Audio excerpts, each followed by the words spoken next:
So kami talaga ang tunay, andito sa Katoliko ang tunay na kaligtasan. Okay, balik na nga tayo sa paksa natin. Ang tunay na Diyos ba ay namamatay?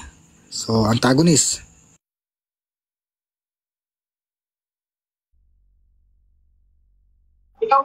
Ay, syempre, hindi po namamatay ang tunay na Diyos kasi ang tunay na Diyos ang Trinity. Kung sasabihin mo naman si Kristo ay namatay, siya lang po ay isang persona ng Trinidad. Pero ang tinutukoy namin tunay, ang tinutukoy po namin tunay na Diyos ay ang Trinity. Ama, Anak at Espiritu na iisang Diyos. Yan yung tunay na Diyos. Si Kristo, tunay na Diyos, pero persona siya ng Trinity, na tunay na Diyos din. So, ang tunay na Diyos ay hindi talaga yan namamatay kasi ang tunay na Diyos ay ang Trinity. So, ngayon, magkukot sila ng nakasulat sa Biblia na hindi namamatay yung Diyos. Hindi ka namatay yung Diyos kasi ang Diyos na tinutukoy dyan, yun yung Diyos ng Trinity. Ang iisang Diyos na may tatlong persona. Ang hindi namamatay na Diyos ay yung Diyos, ulit na lang to. Yung Diyos na Trinity, yung may tatlong persona. Kung namatay man si Kristo na Diyos, persona lang siya ng iisang Diyos na Trinity. Hindi siya yung kaubuuan ng isang Diyos. Siya lang ang persona ng Trinidad na Diyos. Ay, madali naman lang topic na to eh. 'Di ba? Ang tunay na Diyos ay hindi namamatay. Kung sasabihin naman ninyo na, ay, sabi sa talata, ang Diyos ay hindi namamatay. Diyos yung si Kristo, therefore namatay. Yan ang tinatawag na false equivocation. Kasi nga, ang tinutukoy na Diyos doon na hindi namamatay ay ang tunay na Diyos na ang Trinity. Ang tinutukoy ninyo namatay na pinaralel nyo si Kristo na persona lang ng Trinity. Yan yung aral Katoliko kasi nga kaya nga sa Apostles' Creed namin, we believe in one God. Hindi we believe in three gods, ha? Alam nyo naman yung Apostles' Creed namin na nire-recite namin every misa, no? Every Eucharist, no? We believe in one God, the Father Almighty. We believe in three gods. Kaya hindi namamatay talaga ang tunay na Diyos. Ang tunay na Diyos, ang Trinity. Si Kristo namatay, bagkat siya ay Diyos, pero siya lang ang isang persona ng Trinity. Uso kasi yung mga INC false equivocation in-equivocate ang tunay na Diyos sa persona Ang whole Trinity in-equivocate sa iisang persona ng Trinity. Tapos, sabi pa sa baba, in-applyan pa ng Okay, next na si Tagabasag. Tagabasag.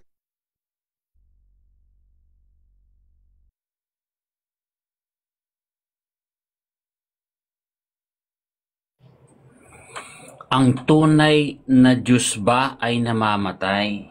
Ayan. Pag tunay na Diyos, hindi yan namamatay. Pero mayroong Diyos na nagkatawang tao. At yung katawang tao na yon, namatay yun ng 3 araw. Meron kasing sinasabi, ang berbo ay Diyos, no? At nagkatawang tao ang berbo, Juan 1:14. So meron siyang katawang tao. Kailangan kasing mamatay yun. Kailangan mamatay yun. Bakit kailangan mamatay yun? Basahin natin. Hebreo 2:14.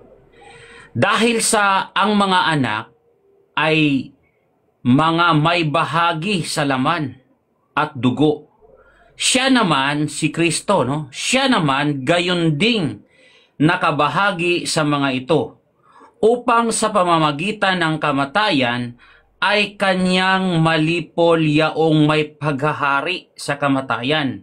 Sa makatwid ay ang dyablo, no? Siya, si Kristo, nagkaroon ng bahagi sa laman, namatay din siya, no? Bakit? upang sa pamagitan ng kamatayan kanyang malipol yaong may paghahari sa kamatayan. So yun ang purpose kung bakit ang Diyos, ang anak ng Diyos, nagkatawang tao at nakabahagi ng laman dahil kailangan niyang malipol yaong may paghari sa kamatayan. Yun yung purpose doon eh. No? Yun yung purpose ng kanyang pagparito, ang kanyang pagpasok doon sa laman, yung kanyang pagkakatawang tao. No? Sa Tito 16, siya lamang ang walang kamatayan na nanahan sa liwanag na di malapitan, ang Ama ito, no? Ang Diyos Ama. Siya lamang ang walang kamatayan na nanahan sa liwanag na di malapitan, na di nakita ng sinumang tao. So, tumutukoy ito sa Diyos Ama. Siya lamang ang Ama, yung nasa langit, no? Yung nagpadala kay Kristo, walang kamatayan yun. Hindi yun dumaan sa kamatayan.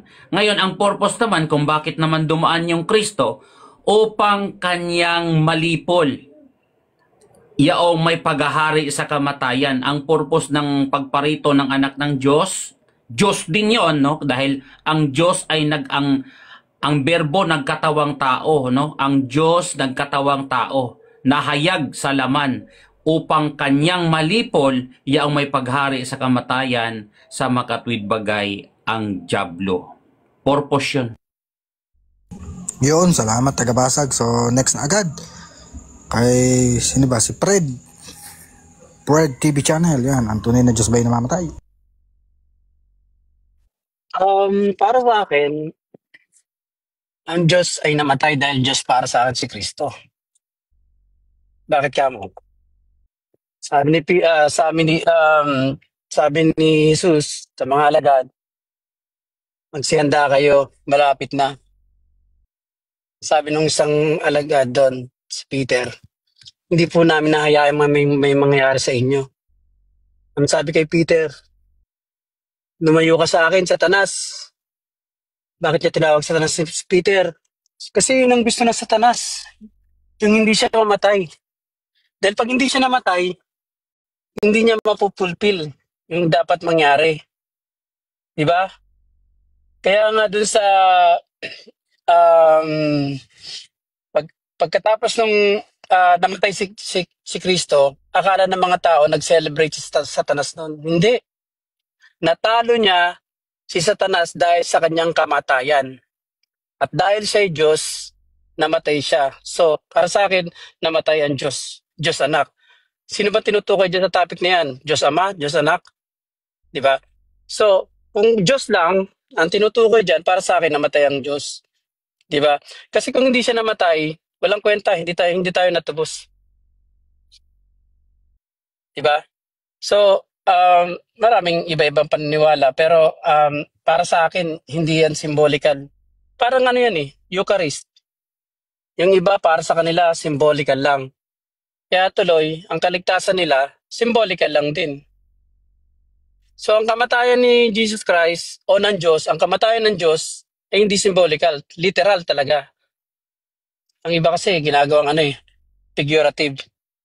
So, para sa akin, literal na namatay ang Diyos dahil para sa akin, Diyos si Kristo. Yan lang po, iway na po yung ibang oras. Okay, salamat sa iyo, Fred TV channel. So next naman kay Kuya Robin De La Rosa. Ang tunay na Diyos ba ay namamatay?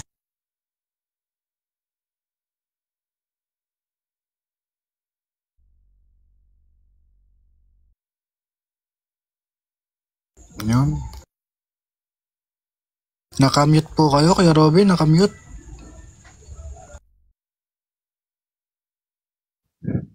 Pakiulit yung time, sayang yung segundo. Naku, hindi po mauulit, Kuya Robin, naka-live show. Ayan na, okay na ba? Sige. Bilisan ko na lang. So, asahan po ninyo, hindi po tayo mag-a-add home at doon lang tayo sa tunay na aral. So, meron pong tumindig kanina na Trinity. Babasahin ko lamang po ang talata ng Biblia. The dragon and the first beast, this second beast form an evil trinity. Maliwanag po, di na natin patatagalin, ang Trinity po ay hindi makakristyano. Ito po ay batay sa aking binasa, may ebidensya, evil Trinity. Bakit natin sinasabing ang tunay na Diyos ay hindi namamatay? May batayan na naman pong talata ng Biblia. Ngayon, sa haring walang hanggan, walang kamatayan, di nakikita sa iisang Diyos, hindi iisang tatlo. Wala pong ganon. Iisang Diyos ay ang kapurihan, kaluwalhatian, magpakailanman. Narinig po ba't nabasa ninyo? Walang kamatayan.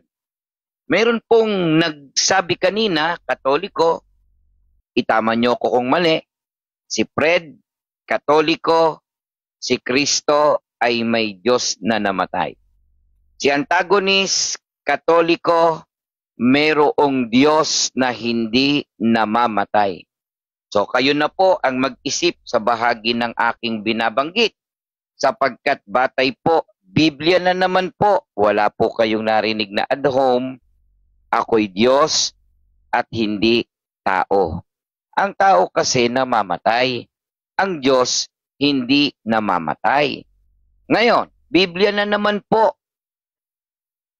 Biblia. Ikaw ay tao at hindi Diyos.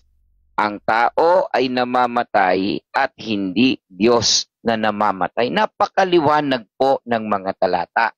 Kaya kung ang pag-uusapan ay tunay na Diyos, hindi po kailanman namamatay ang tunay na Diyos. Kung may namatay kayong Kristong Diyos, isa lang ang konklusyon.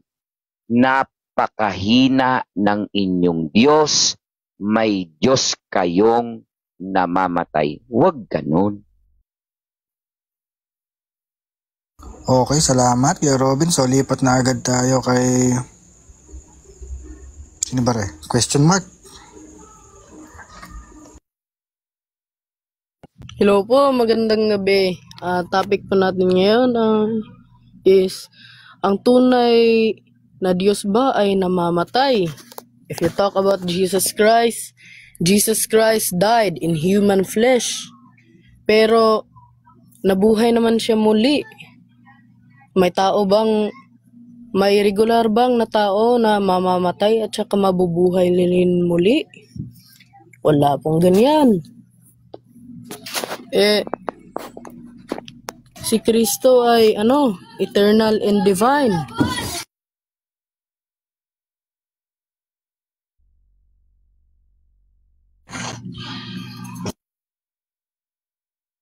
Lang po, maingay po dito.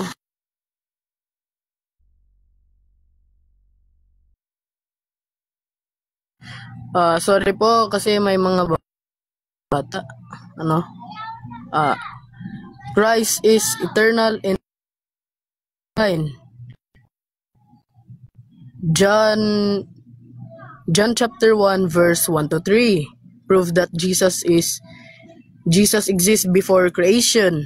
And also Colossians 1:16, all things were created through him. So let's read John chapter 1 verse 1 to 3. In the beginning was the Word, and the Word was with God, and the Word was God. He was in the beginning with God. All things were created through him, and without him was not anything made that was made. Malinaw po ang nakabasa. At saka kapag pagmamalian mo ang Trinity, Kuya Robin, may sagot po ako sa inyo kung andyan ka man sa baba. Let's first explain the Trinity. The Trinity, one God in three person. One God in essence, three person, Father, Son, the Holy Spirit. Each person is fully God, equal in essence, but distinct in personhood. And they also have different rules. The Father is to plan, and the Son is to accomplish salvation, while the Holy Spirit applies salvation in believers' life. But biblical support, Matthew 28 verse 19, baptizing in the name of the Father, the Son, and the Holy Spirit. And also John 1:1, prove that Jesus is God. And also Acts chapter 5 verse 3 to 4, prove that Holy Spirit is also. Okay, time na. So, sunod na natin si Kuya Balse. Mamaya, anong tayo question and answer? Ang kayamanan sa mundong ito, katalinuhan, kung ang kaluluwa mo naman mapapahamak, di ba? O masabi nga ang karunungan ng sanlibutan nito ay kamangmangan sa harapan ng Diyos. At yung katalinuhan ng sanlibutan nito ay ito ay nagbibigay sa atin ng maling pagkaunawa sa pagkakilala mo sa Diyos. Dahil ang katuruan ng tao ay nagiging katuruan na rin ng Diyos. Example, bakit mo sasansalain ang Espiritu na ang Espiritu ay nagsasalita? Kuryente ba yan para sa sarili mo? Na kung papaano si Philip, nakasabay niya ang eunuko, nasa karuwahe, nagsalita ang Holy Spirit sa kanya, ang Spirit nagsalita sa kanya, puntahan mo ang tao niyon. And until now sa Revelation, ang Espiritu nagsasalita sa 7 iglesia, ang Holy Spirit. Ngayon papaano mong sasabihin na hindi persona ang Spirit, na siyang nagsasalita? Pwede ba sabihin natin power lang yung kuryente? Kung ikaw ba, harap ka ba sa araw, nasasabihin mo sa araw na hindi naman totoo ang araw, pero nararamdaman mo siya, ganun din ang Holy Spirit. Na bagamat nandun ka sa Holy Spirit, kasama sa persona ng ating Diyos yan. Bulag nga eh. Alam na alam niya may araw, bakit? Nararamdaman niya eh. Huwag kang magbibigay ng maling kaunawaan, dahil ang kaunawaan natin, nababase lang sa katuruan ng tao. Ano bang katuruan ng tao? Parang katuruan na rin ng Diyos yan. Kaya ang sabi ng Panginoon, di baling magsansala ka sa anak, huwag ka lang magsasansala sa Espiritu Santo. Pwede kang patawarin ng anak, pero kung kung mamumusong ka sa banal na Espiritu, ay walang kapatawaran. Mas mainam na wala kang alam kaysa magsasalita ka sa banal na Espiritu. Bakit? Ang banal na Espiritu ay sinabi ng Panginoon na kinakailangan umalis ako para siyang tutulong sa inyo, magpapaalala ng lahat ng aking mga kasulatan at magbibigay ng comfort sa inyo sa kabila ng mga kahirapan natin dito sa ano. Ano ba trabaho ng banal na Espiritu? Siyang magkukonvict ng inyong kasalanan. Kung ikaw na hindi mo naramdaman ang salitang conviction, na hindi mo sinasabi na wala kang kasalanan, siya kang sinungaling. Walang tao nang hindi nagkakasala. Sabi ng Panginoon, lahat ay nagkasala. Walang kakayahan, walang karapatan upang maabot natin ang kaluwalhatian ng Diyos. Kaya maraming salamat sa Panginoon. Namatay sa krus ng Kalbaryo, namatay ang kanyang laman at nabubuo ang kanyang dugo. Kaya meron tayong komunyon eh. Ang sabi ng Panginoon, ito ang aking katawan, ito ang aking dugo. Namatay siya sa katawan, sa panlupa, ang dugo bumubo. Pero ang pagka-Diyos niya, sabi ng Panginoon, ako ang may karapatang ibigay itong buhay na ito, ako rin may karapatan para kunin ang buhay na ito, sa sinabi sa John 10 yun.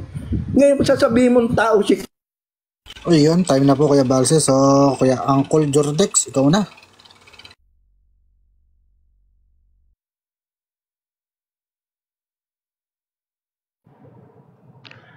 Oo, na ano pala ako kanina, iba na pala yung topic.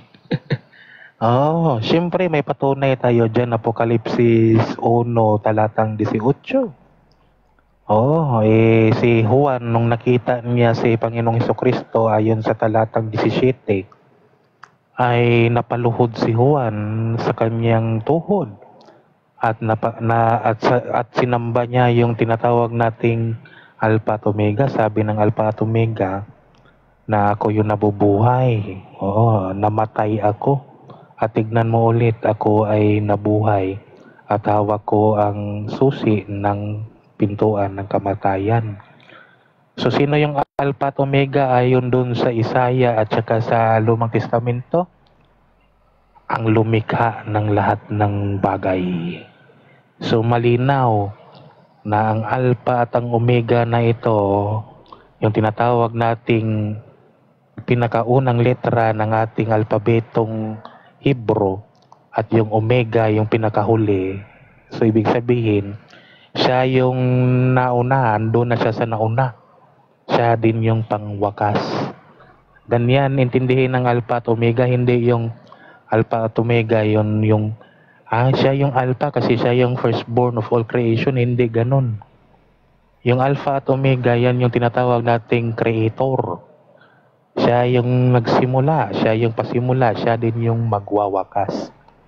Kaya malinaw sa talata na yung Alpha at ang Omega ay tumutukoy sa Diyos.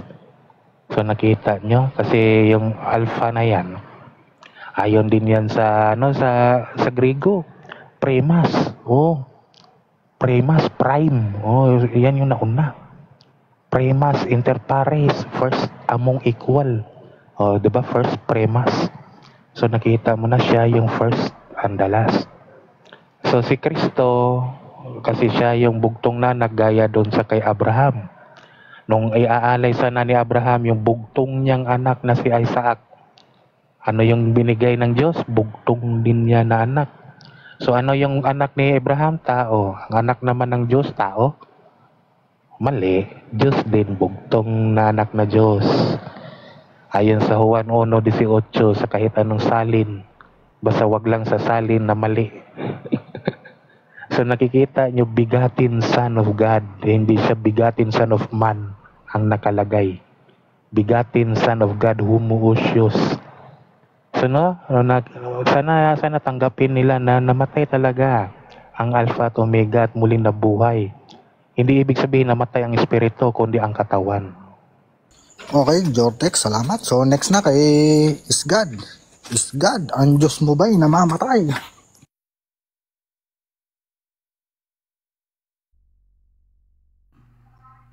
Magandang katanungan yan, kung si Kristo ba talaga ay tunay na Diyos, dapat hindi siya mamatay dahil kung tunay nga siyang Diyos. Hindi naman siguro ligid sa inyong kalaman na si Kristo ang Panginoon ng mga Panginoon at Hari ng mga Hari. At ang Panginoon ng mga Panginoon at Hari ng mga Hari, isa sa ikinakapit sa kanyang kalikasan ay walang kamatayan. Sa makatwid, kung si Kristo ay Panginoon ng mga Panginoon at Hari ng mga Hari, at kung ang Panginoon ng mga Panginoon at Hari ng mga Hari ay walang kamatayan, maliwanag na si Kristo ay Diyos. Ano pong sinasabi dito sa 1 Timoteo 6:16? Ang sabi dito, siya ay darating sa panahong itinakda ng mapagpala at makapangyarihan Diyos, Hari ng mga Hari at Panginoon ng mga Panginoon, siya lamang ang walang kamatayan. Di ba ang sabi dito, yung Hari ng mga Hari at Panginoon ng mga Panginoon ay walang kamatayan. Alam naman natin na titulo ni Kristo ang Hari ng mga Hari at Panginoon ng mga Panginoon. Maliwanag na ang Hari ng mga Hari at Panginoon ng mga Panginoon ay walang kamatayan. Sa makatwid, ang kamatayan ni Kristo ang kanyang pagiging tao, pero sa kanyang pagiging Diyos ay walang kamatayan. Ano pa po ang sinasabi dito sa aklat ng Hebreo 1? Ano po? Alam niyo po ba yung patutuo ng Ama? Si Kristo po ba ay may kamatayan sa pagiging Diyos? Alam naman po ninyo ang sinasabi sa Hebreo 1:8. Ang sabi ng Ama patungkol sa anak ay kanyang sinasabi, ang iyong trono o Diyos ay magpakailanman. Una, tinawag siyang Diyos ng Ama. Ngayon, yun yung main idea. Ang main idea sa Hebreo 1:8, ang main idea, tinawag ng Ama ang kanyang anak bilang Diyos. Ang iyong trono o Diyos ay magpakailanman. Maliwanag nababasa. Ngayon, ano ba yung tinatawag na supporting detail para patunayan ng Ama na yung anak ay tunay na Diyos? Sinasabi niya sa Jis, Panginoon o Yahweh, katumbas ng Yahweh, patungkol sa anak, sinasabi ng Ama, Panginoon, ikaw ang lumika ng langit at lupa. Ibig sabihin yung Ama, tinawag si Jesus na Yahweh, na lumika ng langit at lupa. Yan yung tinatawag natin na supporting detail para patunayan na yung anak niya talaga ay tunay na Diyos. Ngayon, dahil ang topic natin na ang Diyos ay hindi namamatay, ano pong patutuo ng Ama? Dito sa bandang 11 at 12. Ang sabi niya ng Ama, maliban sa iyo lahat ay lilipas, di ba? Maliban sa iyo, ikaw lang, maliban sa iyo lahat ay lilipas. Ano bang ibig sabihin lilipas? Mawawala, mamamatay. At tulad ng damit, lahat ay kukupas. Ayun, mawawala, mamamatay o mabubulok. at ililigpit mong gaya ng isang balabal at Yun, kinapos ng oras si Scott. So, lipat na kay inactive. Inactive.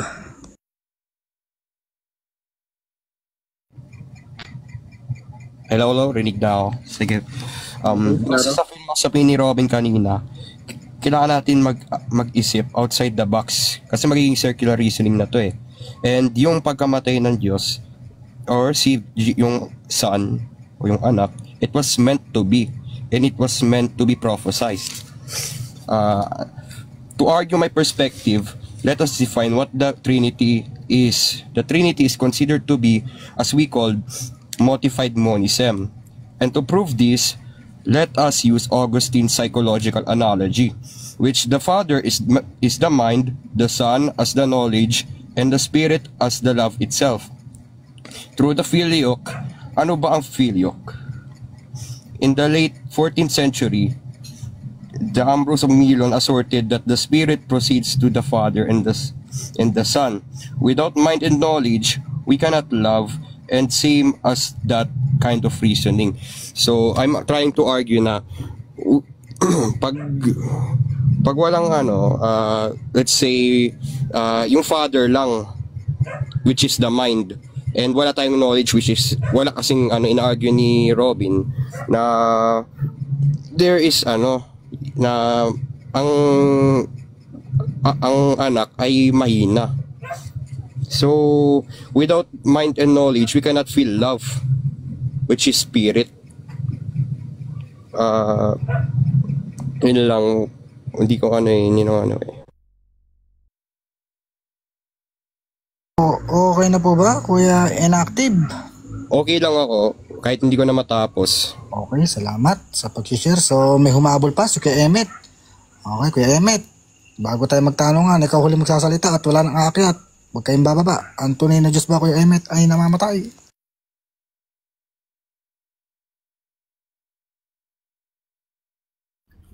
Siyempre, hindi namamatay yung tunay na Diyos. Siya yung gumawa ng kamatayan eh. Malinaw sabi niya sa Isaiah 32:39. I heal and I wound, I slay and I make alive. There is no God beside me, there is none that can deliver but me. So sabi niya, siya lang yung Diyos, wala siyang kasamang ibang Diyos. At siya lang ang tagapagligtas. Ngayon, basahin natin yung Genesis chapter 21. Sabi dito, and Abraham planted a tamarisk tree in Beersheba and called thereon the name of Tetragrammaton Yahweh, the El Olam. Eternal God eh. Hindi pwedeng mamatay yung Diyos. Hindi siya pinapanganak. Hindi siya pwedeng mamatay. Siya gumawa ng kamatayan eh. Sabi niya sa sabi ng propeta Jeremiah, ang Diyos na hindi tagalalang namamatay. Mamamatay yung mga Diyos na hindi creator. Yung Diyos ng Kristiyano, yung Jesus, namatay. Ibig sabihin, hindi siya yung Diyos na creator. Ganun kadali yung mga kapatid. Ang Diyos, ang creator, hindi mo pwedeng bugbugin. Okay, hindi siya mag-a-adjust sa'yo. Okay, hindi mo pwedeng buntalin yung Diyos. Hindi mo pwedeng isabit sa poste, hubot-hubad. Okay, hindi ganun ang Diyos. Mag-isip kayo kung anong klaseng Diyos yung Diyos nyo kung pwede nyo isabit sa kahoy. Maraming salamat.